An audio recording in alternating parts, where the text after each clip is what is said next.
नमस्कार, बहुत स्वागत है आपका। मैं हूं आपके साथ सुमित झा। बात इजराइल के रोबोटिक हथियार की जो जंग का नक्शा बदल देगा। बात नेतन्याहू के ऐसे ब्रह्मास्त्र की जो दुश्मनों के खेमे में हाहाकार मचा देगा। इजराइल ने ऐसा रोबोटिक हथियार तैयार किया है जो भविष्य की जंग का नक्शा बदलने की क्षमता रखता है। इस रोबोटिक हथियार को इजरायली रक्षा कंपनी प्लासन ने तैयार किया है। इसमें बंदूकें, मिसाइलें और ड्रोन हमलावर जैसे हथियार लगाए जा सकते हैं। एक बार चार्ज होने पर यह 2 सप्ताह तक चल सकता है। इसे खास तौर पर ऐसे मिशन के लिए तैयार किया गया है जहां जोखिम ज्यादा हो। इसके अलावा इसे भविष्य की जंग का नक्शा बदलने वाला क्यों बताया जा रहा है, आज इस सवाल का जवाब जानने की कोशिश करेंगे। कई खास मेहमान हमारे साथ जुड़ेंगे, लेकिन पहले यह रिपोर्ट देखिए।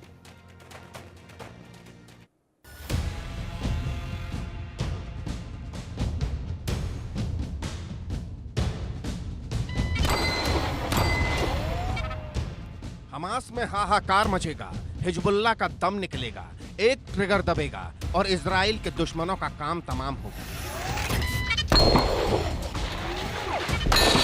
इजराइल के दुश्मनों की नींद उड़ी है, हमास के लड़ाकों की धड़कनें बढ़ी है। वजह है इजराइल का नया रोबोटिक हथियार जो जंग की दिशा और दशा बदल देगा।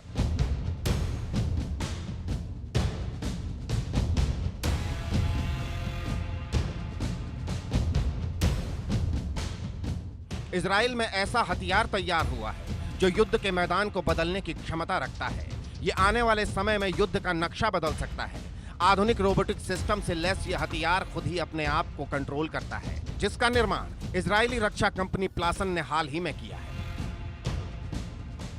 यह हथियार मूल रूप से 2 पहिए वाली इलेक्ट्रिक ड्राइव लाइन है जो एक वाहन में पीछे जुड़ी होती है। इसे ऐसे जोड़ा जाता है कि यह वाहन ड्राइव का ही हिस्सा बन जाता है। इसे all terrain electric mission module नाम दिया गया है। एक बार चार्ज होने के बाद 100 किलोमीटर तक चल सकता है। इसे अलग अलग हथियारों के सिस्टम से लैस भी किया जा सकता है। इसमें बंदूकें, मिसाइलें और ड्रोन हमलावर जैसे हथियार लगाए जा सकते हैं। इसके अलावा ये एक मोबाइल डॉकिंग स्टेशन के रूप में भी कार्य कर सकता है जो सैनिकों को चार्जिंग और अन्य आवश्यक सुविधाएं प्रदान करता है। इजराइल का यह हथियार इतना घातक है कि पलक झपकते ही दुश्मनों के खेमे में हाहाकार मचा देगा। इसे दूर से भी कंट्रोल किया जा सकता है। यह खास तौर पर उस मिशन के लिए लाभकारी है जहां मानवीय जोखिम हो। यह वाहन के कंप्यूटर से जुड़कर चलता है, इसलिए यह वही करता है जो वाहन करता है। अगर ड्राइवर वाहन के पहियों को घुमाता है तो all terrain electric mission module का पहिया भी उसी तरह चलता है। एक बार जब यह वाहन से डिस्कनेक्ट हो जाता है तो इसे दूर से कंट्रोल कर दुश्मनों पर प्रहार करने के लिए तैयार किया जा सकता है। इजराइल में इस रोबोटिक हथियार के तैयार होने के बाद हमास से लेकर हिजबुल्लाह तक की नींद उड़ी है।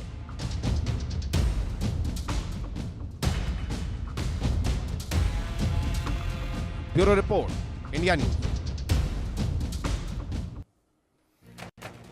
और 2 मेहमान हमारे साथ इस वक्त जुड़ रहे हैं। ब्रिगेडियर शरदेंदु डिफेंस एक्सपर्ट के तौर पर और मेजर जनरल रिटायर्ड राजन कोचर हैं डिफेंस एक्सपर्ट के तौर पर। आज जनरल साहब, सबसे पहला सवाल, ये तो ऐसा हथियार है जो भविष्य में जंग कोई अब सेना के जवान नहीं लड़ेंगे, अब तो रोबोट के जरिए जंग होगी। और ये भविष्य को हम अगर देखें ऐसे, तो क्या आने वाले दिनों में तस्वीर जंग की ऐसी ही बनेगी कि रोबोटिक हथियार हो, रोबोटिक लड़ाके हों? सुमित जी, धन्यवाद। आपने एक बहुत ही महत्वपूर्ण डिस्कशन आपके चैनल पे आज हो रहा है, क्योंकि ये हमको आर्टिफिशियल इंटेलिजेंस की तरफ, क्वांटम कंप्यूटिंग की तरफ और रोबोटिक्स की तरफ लेके जा रहा है।